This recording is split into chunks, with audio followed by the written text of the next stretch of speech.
Hello friends, Madurai பாலோட ரொம்ப ஈஸியாக வீட்லேயே செய்யலாமாங்க. சூப்பராக இருக்கும். பாதாம் பிசின் கேரமல் செய்கிறதுக்கு சக்கரை. அப்போல்லாம் ஒரு 1 மந்த்தாகவே என்கிட்ட வந்து ஜிகிர்தண்டா கேட்டுக்கிட்டே இருக்கான். கடையில் போய் வாங்கினாலும் ஒரு ஸ்பெஷல் ஜிகிர்தண்டா 100 ரூபா, சாதா ஜிகிர்தண்டா வந்து 70 ருபீஸ்ன்னு சொல்கிறாங்க.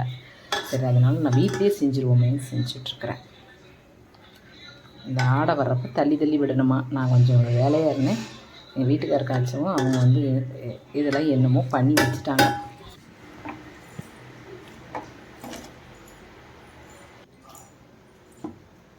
நல்லா ஆறுனதுக்கப்புறம் ஊற்றிக்கலாம்.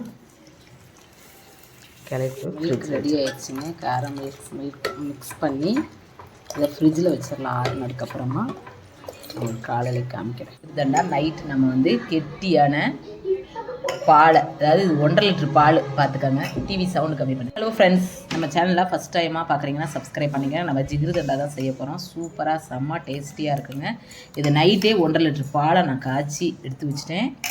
இது வந்து பாதாம் பிசின், இது நைட்டே ஊற போட்டேன். இது வந்து ஐஸ்கிரீம் இப்போ வாங்கிட்டு வந்தோம். இது வந்து எங்கூர் சைடில் உள்ள சுந்தர விலாஸ் நன்னாரி சர்பத். சுந்தர விலாஸுக்கு தனி மவுசு. பாதாம் பிசனை ஃபஸ்ட்டு ஒன்று போட்டுப்போம். ஒரு கப்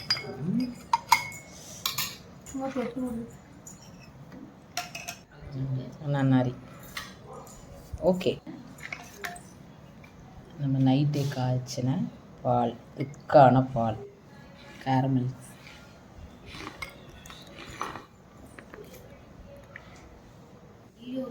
அதான் வெண்ணிலா.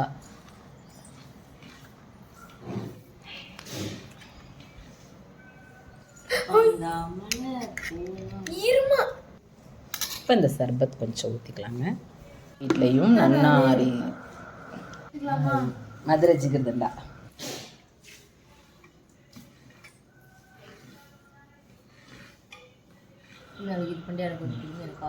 செம்ம சூப்பருங்க. அவ்வளோ ஒரு டேஸ்ட்.